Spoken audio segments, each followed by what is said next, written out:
My dear brothers and sisters, we were reflecting the other day, we were reflecting about the Joseph in the Old Testament, and now we have come to the climax of it, and how from the tragedy it becomes something successful. So we know that Joseph, who was thrown into the pit by his brothers, and later he was sold by his brothers, and then he was made slave by the Midianites, and then at the end he reached Egypt. So this is what we are going to reflect. So let us read Genesis chapter 39 verse 1 onwards. Genesis chapter 39 verse 1 onwards. Now Joseph was taken down to Egypt. The Potiphar, an officer of Pharaoh, the captain of the guard, an Egyptian, bought him from the Ishmaelites who had brought him down there. My dear brothers and sisters, in this we have to remember, in the Midianites, the Ishmaelites who caught him as a slave, there is a slave market in Egypt.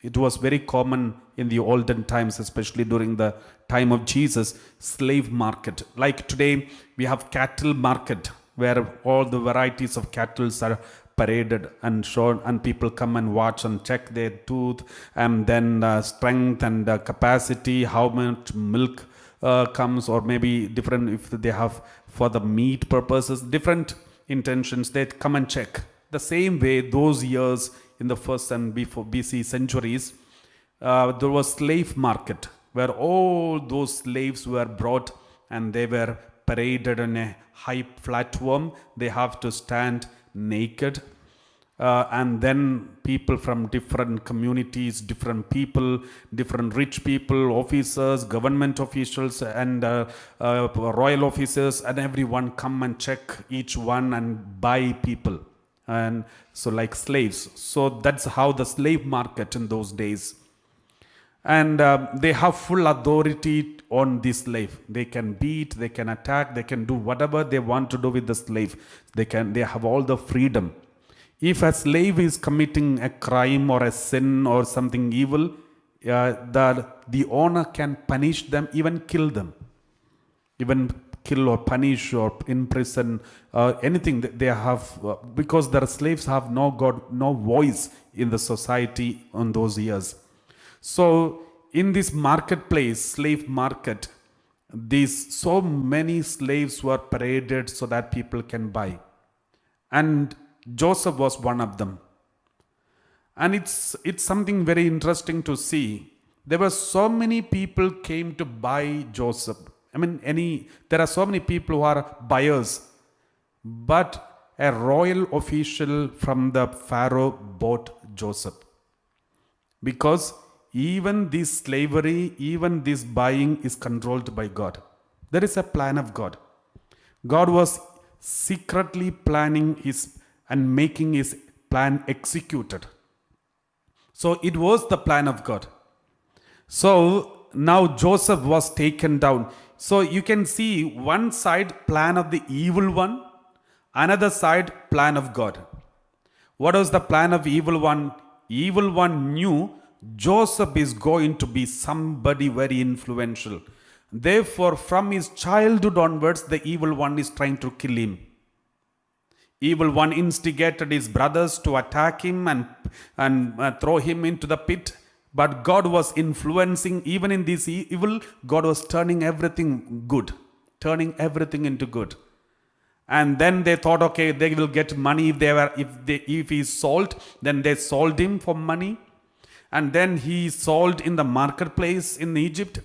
And then Potiphar took him as a slave. See, all these, one side, evil is trying to destroy him. Another side, God is trying to change this destruction into good. Remember, my dear brothers and sisters, if you are chosen one, if you have something God has planned high about you, even from your childhood, you will be persecuted. Many evil attack in your family, in your personal life, in the form of many kinds of afflictions, sometimes sicknesses, sometimes tragedies after tragedies, and sometimes humiliating experiences, sometimes many tortures, because evil one doesn't want this glory to take place in your life. Therefore, anyone who is going through a torture and struggle in your life, remember, you have a special call of God. The evil one is trying to avoid it and destroy that call. If you are faithful to God, sooner or later you will see the glory of God in your life. So, my dear brothers and sisters, if you look into the life of everyone, including Moses, Joseph, David, and Daniel, and all the patriarchs, you see, they are chosen, they had to go through a tough time. They are chosen, they were persecuted. They were chosen, they are chosen people, therefore they have to go through some kind of humiliating experiences. If God has got a special plan for you, be very careful. You will have to go through testing periods, struggles. One side, evil one will try to destroy. The other side, God will just turn everything into good. At the end, ultimately, God will be victorious, provided you cooperate with God. Some people, in these moments of testing, they fail and then they deny God. They will be completely destroyed. So, if you look into the life of those who are destroyed completely, terribly destroyed, they are the people who had a higher call. One example, Judas Iscariot. He's supposed to be Saint Judas Iscariot. Today, we should be having novenas and prayers to Saint Judas Iscariot. We should be having big cathedrals in the name of Judas Iscariot, and we should be interceding a special intercession in front of Judas Iscariot. He must be the patron saint of money or something like that. But unfortunately, he spoiled his call. He destroyed himself. Higher call, big problem, big temptation. Peter also had temptation, but thank God he was faithful to Jesus, though he failed many times. All the disciples, they all had tough time, but they were all cooperating with God, so they were saved. My dear brothers and sisters, we read, Sirach chapter 2 verse 1 and 2, we read like this. Chapter 2 verse 1, we read like this. Anyone who wants to serve God, if anyone who wants to be a minister in the presence of God, we will have to go through testing. My child, when you come to serve the Lord, prepare yourself for testing. Anyone who wants to serve God, you will have to go through testing. Many people who are still serving God but failed in the testing. So there are people who, there are so many people who are serving the Lord but no love inside, because in every testing they failed, but somehow they are committed to the serving and therefore it's still continuing. That is also dangerous. We have already discussed the dangers of these kinds of things in the past, in one of the talks in the past. So this is very important, my dear brothers and sisters. Sirach 2:1, my child, when you come to serve the Lord, prepare yourself for testing. So one side, evil one will try to attack you, and another side, God will turn everything into good. Romans 8:28, we have already discussed it. God turned everything into good. For all those who are serving God and fear God, God will turn.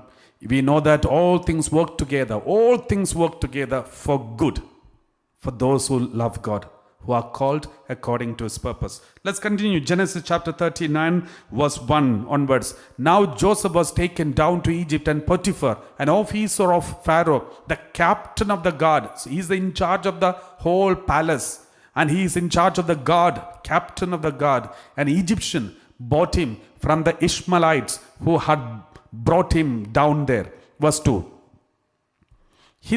The Lord was with Joseph. Again, every time when there is a crisis, the next sentence is, the Lord was with Joseph. When he was in the pit, Lord was with Joseph. When he was sold, the Lord was with Joseph. And when he is a slave in the master's house, the Egyptian master's house, Bible says the Lord was with Joseph. My dear brothers and sisters, I've told you the other day, the success is not just because you have lots of money, you are a successful man. This is how many people, the world looks at success in a different way. You are healed, you are blessed. You got something special, you are blessed. You are lucky, you are blessed. This is how people look at you. If you are a successful businessman, lots, what do you mean successful businessman? Because you have lots of bank balance and so many people working under you, so many branches for your business, then you are a successful man. So this is how success is considered by the world. But in the Bible, success means you may be a slave, but still you can be successful. How? If the Lord was with you. If the Lord is with you. You know, Saint Martin de Porres. Saint Martin de Porres, he was somewhere in Lima, and he was in Peru. So he was a very holy man, illiterate, was not even able to be a priest, but most of the time he was like a brother in the whole community, and he was most of the time he was in the cooking in the religious monastery, and he's also a infirmarian taking care of the sick people, and almost all the time of his life he was spent in the kitchen and infirmary. That's all. And once in a while, whenever you get free time, you go visit the neighboring hospital and neighboring houses and visit sick people. And almost all the time he was like a slave, like a cook, was always in the kitchen cooking or taking care of the sick people all throughout his life. But God was with him. When he died, the whole town of Lima was, everyone stopped, and for 3 days his body was kept for public veneration, because so many thousands of people were coming to meet him, and everyone believed in those days itself he is a living saint, and therefore he should be canonized soon. So everyone was touching his body and taking small pieces of his cloth and everything as relics, because everybody knew God was with him. So in Christianity, in Bible, the success means whether God is with you or not. If God is with you, you are a successful man, a successful woman, nothing else. You may be a failed businessman. You may be a worker who is working like a slave. You may be a cleaner in a house or in a retreat center or in a chapel or convent, wherever. But remember, if Jesus is with you, you are a successful man. Maybe nobody knows you. You try to enter into the Facebook, but no one likes your comments and messages, and no one follows you. But if Jesus is with you, you are successful. You are successful than anyone who has got thousands of followers. So remember, my dear brothers and sisters, this is the speciality of Joseph. The Lord was with Joseph and he became a successful man. It's very contradicting, because he's a slave. How can you say successful man? The world, he's still a slave. He's not relieved, or he's not freed from the slavery. He's still a slave. But Bible says he became a successful man. And he was in the house of his Egyptian master. He has a master there and controller there, but he is still a successful man. So in order to be successful, don't think high about yourself. Just be in the presence of God. That's enough. Verse 3. His master saw that the Lord was with him. You know, he's a master. He's in charge, captain of the guard. He looked at a slave and say, he has the Lord. The master who is in charge of all army is looking at this slave and said, he started to think, he has the Lord. The Lord God is with him. He's a Gentile. He's an Egyptian. He doesn't know which is true God. Egyptians have got many gods. But when he saw this Hebrew man, he himself knew there is God in him. There is God. God is with him. My dear brothers and sisters, even if God is with you, wherever you go, people will realize you are a man of God. You are a woman of God. You are a child of God. Everyone will, even Gentiles will be able to recognize the presence of God in you, because in whatever you do, something special. The way you look, something special. You are different. You must have seen many people telling you something different. You are different from others. because you are always smiling, you are always happy, we are always full of joy, and you are very compassionate, no depression, no confusion, no anger, no irritation, very forgiving. What is special with you? Many people must have asked you.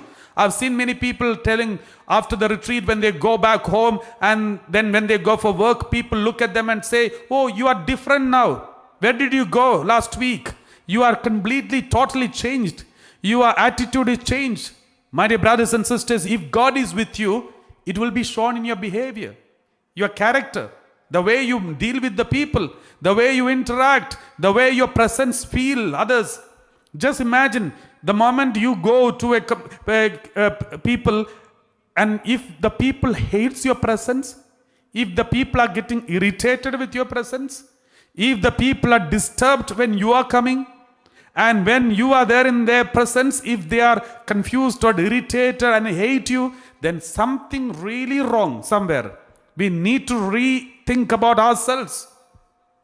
There is no meaning in blaming everyone and saying, oh, I am hated by everyone, rejected by everyone. This complaint itself is a clear sign that the Lord is not with you. My dear brothers and sisters, this is very important fact that we need to reflect. If God is with you, Bible says even your enemies will be at peace with you. So be very careful about this. So if God is with you, you will be radiating or emanating the presence of God around you. All those who are around you will be comfortable with you, happy to be with you, and love your presence. And they will approach you. They will see difference in you from others. If that is happening in your life, you are a successful man or successful woman. Wherever you are, maybe you are a servant, where you are, maybe you have no job, no money, no power, but still, this is the meaning of success according to Bible, my dear brothers and sisters. Let's continue reading. So Joseph found favor in his sight. So he also has happy with him, and Joseph is happy with him, and he is happy with Joseph. And Joseph found favor in his sight and attended him. He made him overseer of his house and put him in charge of all that he had. Soon he got promotions. Soon he got high position. Because without much thought, he was given high positions. And what did he do? He didn't do anything. He lived a holy life. The holiness is the biggest protection for any people, anybody. If you want a protection from deliverance, from evil affliction, from any kind of affliction from the whole world, if you are tortured, remember your biggest protection is your holiness. Mark this word anywhere, write it down somewhere, and if you want to post it in the social media, don't worry, you just post it. Your biggest protection is your holiness. Make it a caption for your social media for today and tomorrow. Remember, my dear brothers and sisters, your biggest protection is your holiness. Nothing else. Because the holiness will bring the presence of God. The moment you are holy means God is there in you. If you are holy, because God is holy, holy, holy, holy. All the angels are looking at God and say, you are holy, holy, holy, holy. So the moment you are holy, you are connecting to God. The God's presence will be coming to you and you will be protected. No one can touch you. No one can even come closer to you. Why nobody can go closer to God? Because He's so holy. So he was successful in everything what he did. Verse 5, we read like this. From the time that he made him overseer in his house and over all that he had, the Lord blessed the Egyptian's house for Joseph's sake. Remember, you can see a connection here. Joseph was good. Wherever he went, there is blessing upon him. Prodigal son who was leading evil, wherever he went, there is famine and problem.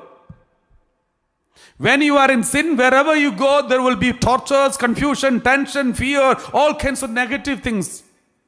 But if you are with God, wherever you go, there will be blessing, there will be protection, there will be covering, there is holiness because there is presence of God. So Joseph was holy, therefore wherever he went, there was success. Everyone loved him, everyone accepted him, everyone and enjoyed his presence. The blessing of the Lord was on all that he had. In house and field, wherever he went, there was blessing, blessing, blessing. Because he is a blessing. So if you follow Jesus, you will become a blessing. That is why when God called Abraham and said, God said, you will be a blessing for nations. You will be a blessing. My dear brothers and sisters, the biggest blessing is a man of God, a man or woman of God who is full of holiness is the biggest blessing in a house, in a family. If somebody, one person in that house is holy, the whole family will be blessed one way or the other. When Sodom and Gomorrah was going to be destroyed, Abraham asked God, if there is at least 50 people good and holy, will you spare the Sodom and Gomorrah? God said yes. 40 people? Yes. 30 people? Yes. And at the end, 10 people? Yes. If there is at least one, Abraham did not ask more than 10. But if Abraham asked, is at least one person holy, will you spare that place? God would have said yes. But Sodom and Gomorrah, nobody was there. And the whole land was destroyed. My dear brothers and sisters, remember, one holy man of God, holy woman of God, holy child of God, one person with holiness will be a blessing for the whole family, the whole house, the whole village. That is why I said the biggest protection for you is your holiness. Your holiness is the biggest protection for you. Verse 6, continue reading. So he left all that he had in Joseph's charge. The slave became in charge. So even if you are a slave, you will be freed, even slavery, if you are a child of God. But his brothers there, they are still slave. Though they are in fact free, completely free, but they are not free completely. They are hiding secret. What is the secret? They sold their brother. They pretended as if they are good. They cheated their father. They are full of secrets and lies inside. Therefore, they cannot enjoy their life. They will be always haunted by the guilt and shame and pain of it, which we can read it later. At the end of we have already read in the Bible. So later they themselves say, oh, he cried, we never listened to him. Now we are in anguish because then he was anguished. So they were reflecting about it. Later we can see that. So he left all that he had in Joseph's charge, and with him there, he had no concern for anything but the food that he ate. So now Joseph was handsome and good looking. Now, the introduction is over. Now we are entering into another chapter of this, another phase of this life of Joseph. So what is the quality of Joseph? Joseph was handsome and good looking. So there is something connected to this is going to say. Let's read. Because of his handsome and good looking nature, what happened? After a time, his master's wife cast her eyes on Joseph and said, lie with me. There was one lady in that house, happened to be the wife of that captain, and she saw this slave who is very handsome and good looking, and then master's wife cast her eyes on Joseph. So she was, every sin comes through your doors of your body, especially through your eyes. So she cast her eyes on Joseph and said, lie with me. So she had no love. But she only had lust.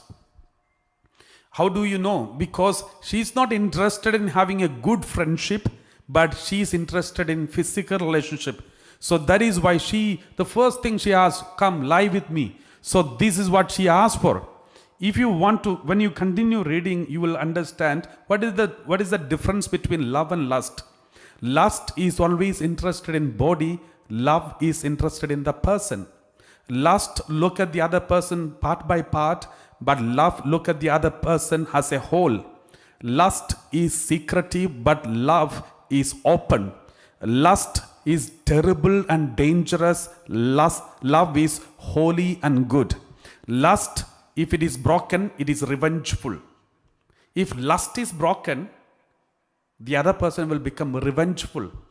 You must have seen in the stories and in the real life incidents where when the love failure happens, boy or girl, mostly boys, who attacks the girls, forcefully attack them, rape people, and even acid attack and so many other things. It's a clear sign they never had love. It was lust. Even in the case of Joseph, this lady who shows all kinds of attachment, later she made him to be imprisoned. Why? Lust always turns into hatred. Love, even if it is denied, will never turn into hatred.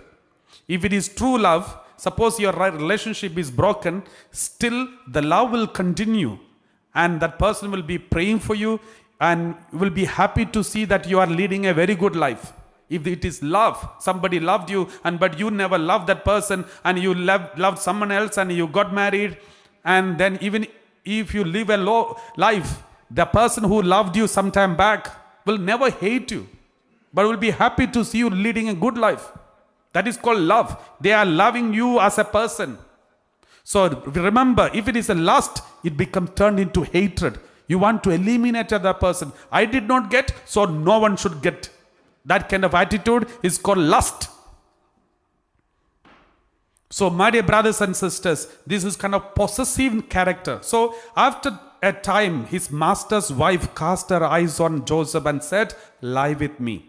Verse 8, continue reading, verse 8. But he refused and said to his master's wife. This word of God is very important, my dear brothers and sisters. Look with me here. My master has no concern about anything in the house, and he has put everything that he has in my hand. Continue, verse 9. He is not greater in this house than I am, nor has he kept back anything from me except yourself, because you are his wife. I know who you are, and you also should know who you are. My dear brothers and sisters, every time when we commit a sin, when we have a temptation, remember the first thing that we need to remember who you are.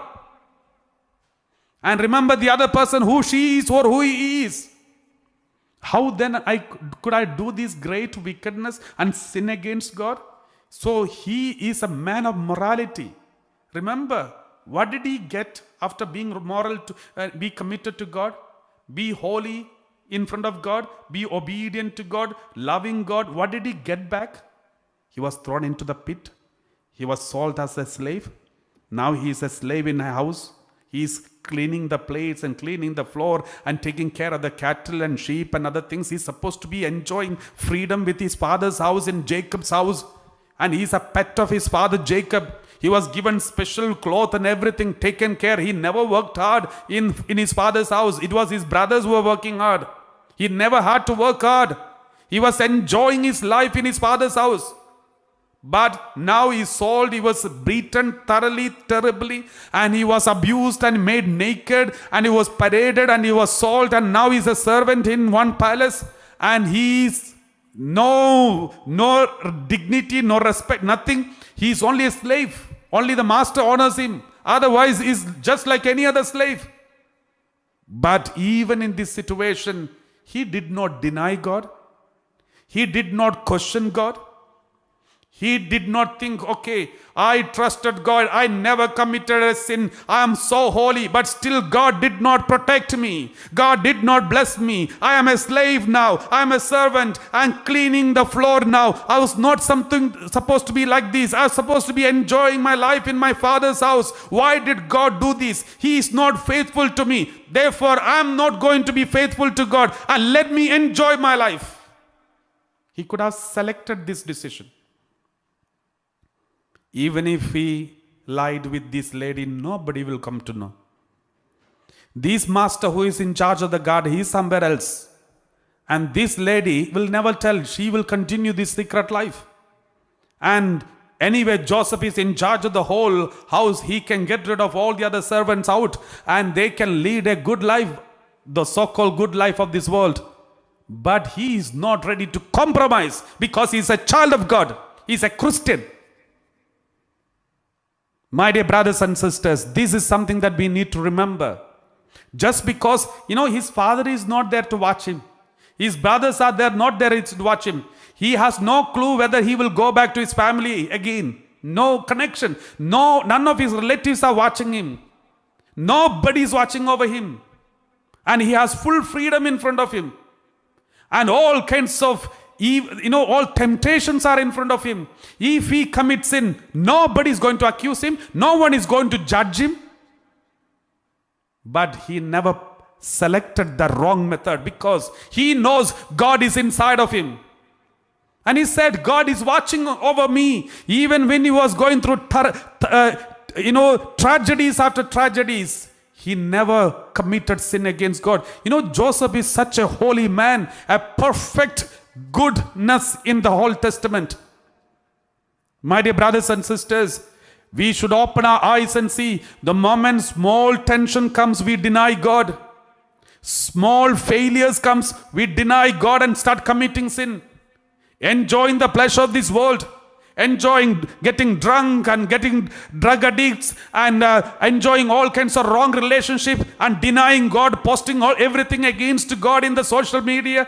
When just one sickness happens, one tragedy happens, when we lose one job and when miscarriage happens, something or the other happens, we deny God.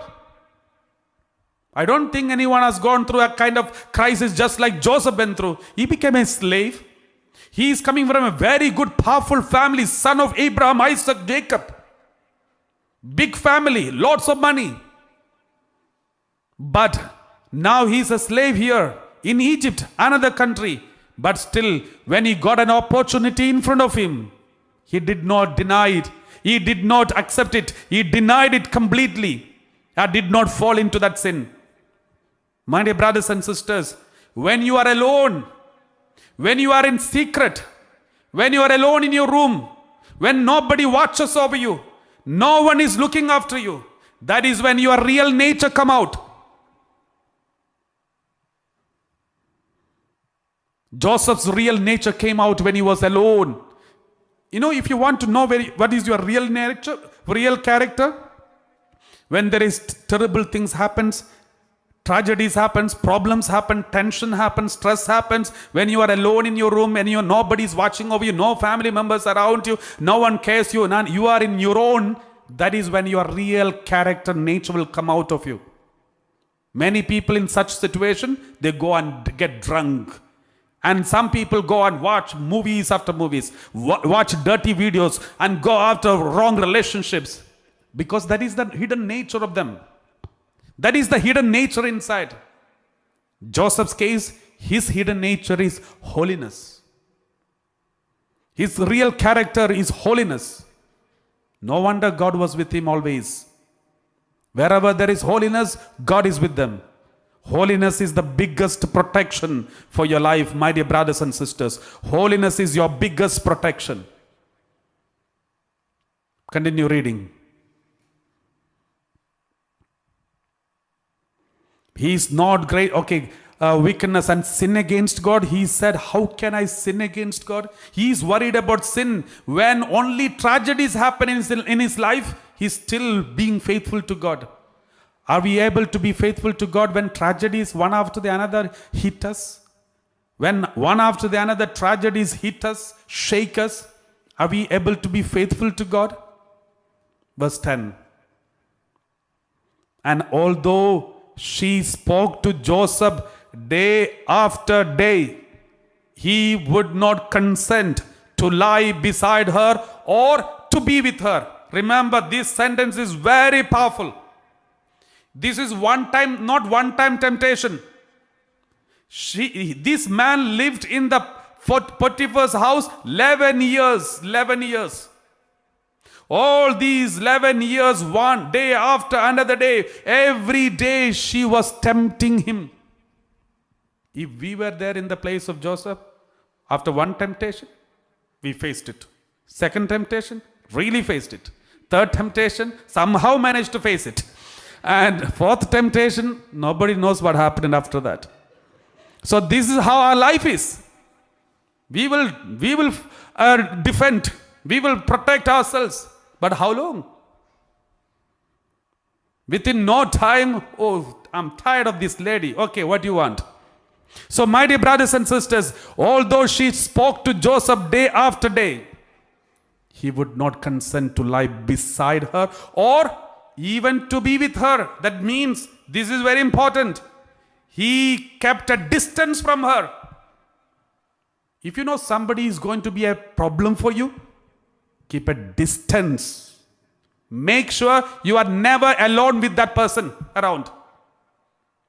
Always keep it. If you want to be with that person, make sure that one army with you, so that you are protected. So don't go alone. It is dangerous.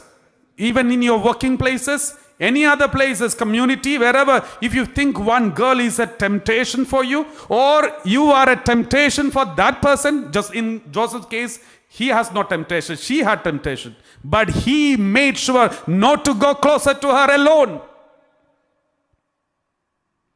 My dear brothers and sisters, if you play around with the snake, snake will bite you. There is a word of God. And the word of God says in Sirach, who will pity a snake charmer? Because if he is bitten by a snake, who will pity for him? Because he's playing around with snake. So when you play around with snake, today you are saved, somehow you are escaped. But we read like this in Sirach, flee from... it is Sirach 21 verse 1 and 2. Flee from sin as from a snake. But there is another word of God. If a snake charmer is bitten by a snake, who will pity for him? So here this word of God says in Sirach chapter 21 verse 1, we read, flee from snake, flee from sin as from a snake.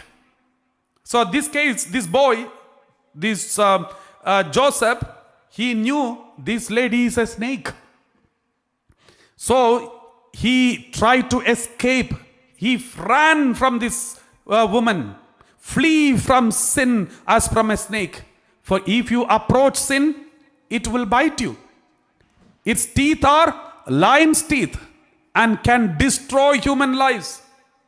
My dear brothers and sisters, for example, when you see a snake, will you go and give your shake hand? And will you go and introduce yourself and make friendship? Some people are like this. They know it's a snake, but will just move around with this snake and make friendship with the snake. When he gets a conducive atmosphere, he will bite you. Its teeth are lion's teeth. Therefore, if you know somebody is a temptation, don't ever encourage any connection. Some people have overconfidence. Father, we are very good friends. You know you have a temptation. She knows you have a temptation. And she knows she has a temptation. You know she has also temptation. And then, why are you entertaining these clandestine meetings?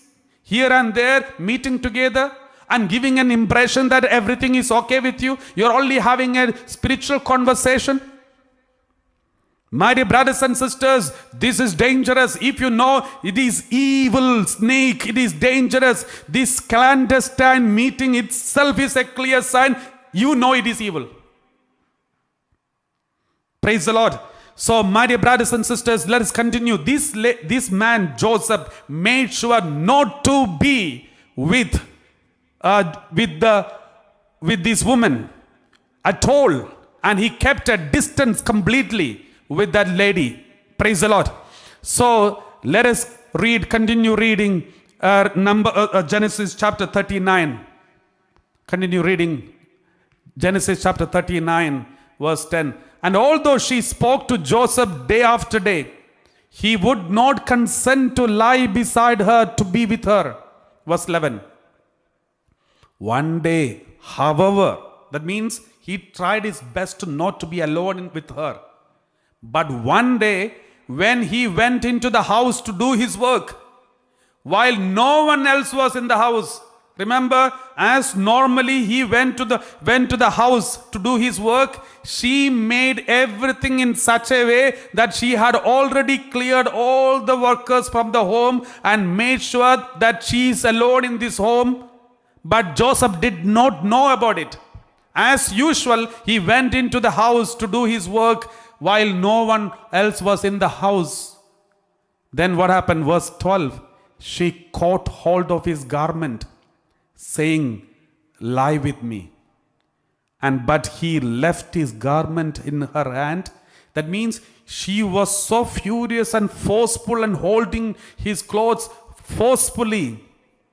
And then what did he do? He ran for life, leaving his cloth behind, his garment behind, and in the outer garment. He ran and fled and ran outside, not inside in one room to another room.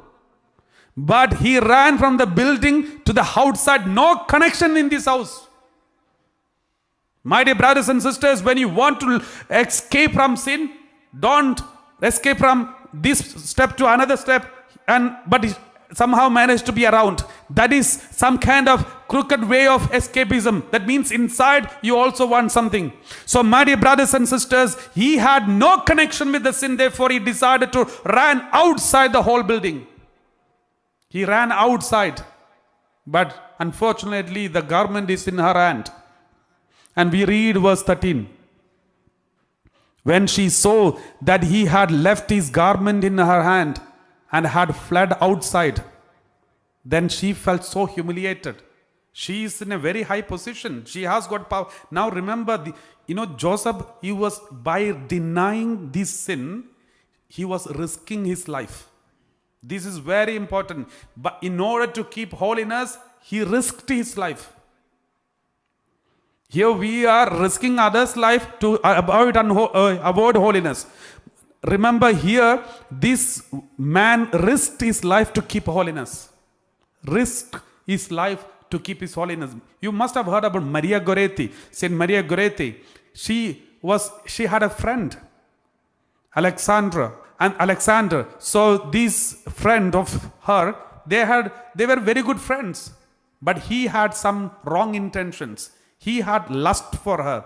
But she loved him. She loved him just like anyone else. She loved him. But he did not love her, but only had lust for her. One day, he forcefully tried to abuse her. Then Maria Goretti, though she loved him, resisted so strongly and cried out and said, Alexander, this is sin, don't do this. Alexander, this is sin, don't do this. And she rejected him. Rejected means forcefully pushed him back. But Alexander felt so humiliated because he thought somebody is so beautiful, anyone will fall in love with him and anyone will be waiting for him and he can do whatever he wants to do with anyone because all the girls are like this, so I can use anyone. But this girl was not like that. This girl was a child of God, holy one. Therefore, she resisted till the point of death. And this Alexander, the lust turned into revenge. And he took the knife and started stabbing her, not one or two, and even more than 40 times, 30 times, he was stabbing her and killed her. Even at the last moment of her death, she said, Alexander, I forgive you, but please don't commit sin. My dear brothers and sisters, risking her life, she protected her holiness. Holiness is something it's not something to be embarrassed about. In today's world, I remember one girl who came and said, Father, when I told everyone I am virgin, everyone made fun of me. And it looks like virginity is an embarrassment. My dear brothers and sisters, for this world, it will make you embarrassed about your holiness. Because that's how the devil works in this world. In front of God, your holiness is your protection. Devil knows your holiness is your protection. Therefore, he is making you falling into sin. And he is making you to feel that holiness is an embarrassment. Holiness is your protection, my dear brothers and sisters. Let's come back to this man, Joseph. He ran out. What happened? And he was risking his life. He knew this lady is capable of anything. She is in charge of the whole guard, husband, wife of this captain of the guard. She can even kill him. She can kill him because she is in charge. When she saw that he had left his garment in her hand and had fled outside, verse 14, she called out to the members of her household and said to them, "See, my husband has brought among us a Hebrew to insult us. He came in to me, lie with me, and I cried out with a loud voice." Verse 15. "And when he heard me raise my voice and cry out, he left his garment beside me and fled outside." I got only this garment, but he escaped. She cried out loudly in front of all the members of the family whom she had avoided. Now she called everyone back. And then verse 16, we read like this. Then she kept his garment by her until his master. Nobody responded because everybody knows her character. So then she kept his garment by her until his master came home. Continue reading. She went on holding this garment and she was planning what to do. And she told him the same story, saying, "The Hebrew servant whom you have brought among us came into me to insult me." Verse 18. "But as soon as I raised my voice and cried out, he left his garment beside me and fled outside." Okay, verse 19. "But when his master heard the word that his wife spoke to him, saying, 'This is the way your servant treated me,' he became enraged." This master who loved Joseph so much, he became angry. What kind of anger? I strongly feel if he did not hate Joseph, if that love which has turned into hatred, he would have killed him. Because it's such a dirty act, as per her explanation. He could have easily killed him. But what did he do? He knew his wife. He knew his wife very well, and he knew what must have gone through. So to protect Joseph, the only way is put him in the prison. So when his master heard the words that his wife spoke to him, saying, "This is the way." Okay, continue verse 20. "And Joseph's master took him and put him into the prison, the place where the king's prisoners were confined. He remained there in prison." Remember, he never told the in charge of the prison what is the reason why he is put behind the bars. If it was told, no one will love Joseph there in the prison. This master kept everything secret and put him in the prison so that at least he will be safe. Not she will be safe, but he will be safe. So this is why that master did. And Joseph was imprisoned. When Joseph was accused, okay, you did this, now you go to the prison. Did Joseph open his mouth? That is something that we need to remember. He did not defend himself. He did not say, "No, your wife did it." He did not say this because he knew it will hurt him, hurt his master. To publicly tell your wife did this, it will be a big humiliation for the master. So he took all the blame. He took all the sin of this woman into his life and went through the imprisonment. This is exactly what Jesus did on Mount Calvary. Took the sin of others, the whole world, and went to the Calvary. So Joseph and Jesus has got lots of connections, just like Joseph in the Old Testament and Joseph in the New Testament has got connections. So the same way he kept silence. Even Jesus kept silence. Isaiah prophesied when he was taken to the prison and to the tortures, he was silent like a sheep. So he was silent. Joseph also kept silence in these moments of crisis. He remained there in prison. Verse 21. Let's read. We'll finish within 2-3 sentences. So, but the Lord was with Joseph. See, this is something very interesting. Whenever he is attacked by a big tragedy, the next sentence, the Lord was with him. Looks like funny, but remember, this is the spirituality, my dear brothers and sisters. In every tragedy, in every crisis, Bible says the Lord is with you. We think only when we are successful, God is with us. When someone has got something great, oh, praise the Lord, hallelujah, God is with him. When somebody is having a tragedy and was put behind the bar, will anyone clap a hands and say, praise the Lord, God is with him? But Bible does. Because he is going through all these tragedies, not because he did some sin, but because in his holiness, because of his holiness. Therefore, it's a clear blessing. It's a clear success. But the Lord was with Joseph and showed him steadfast love. He gave him favor in the sight of the chief jailer. Now, in this new place, in the new prison, again he is successful. And man of God, wherever he goes or she goes, he will be successful. Verse 22, where the chief jailer committed to Joseph's care and all the prisoners who are in the prison, and whatever was done there, he was the one who did it. Verse 23. The chief jailer paid no heed to anything that he was in Joseph's care, because the Lord was with him, and whatever he did, the Lord made it prosper. And the chief jailer said, okay, you are in the prison, but you take care of other jailers, other prisoners. And this jailer used to go for picnic and all those things, and Joseph is in charge of the jail. My dear brothers and sisters, this is how God works in your life. So anyway, we will conclude it today with this. You know, even Joseph had, and the next chapter is about the dreams of two prisoners and all. And even when Joseph was in the prison, when each one was sharing about themselves, Joseph never told why he was in the prison. He never told anyone his brothers cheated him. He never told anyone this Potiphar's wife cheated him. He only said, I happen to be here. And that Midianites, they bought me, and then I'm a slave and I'm here sold. That's all.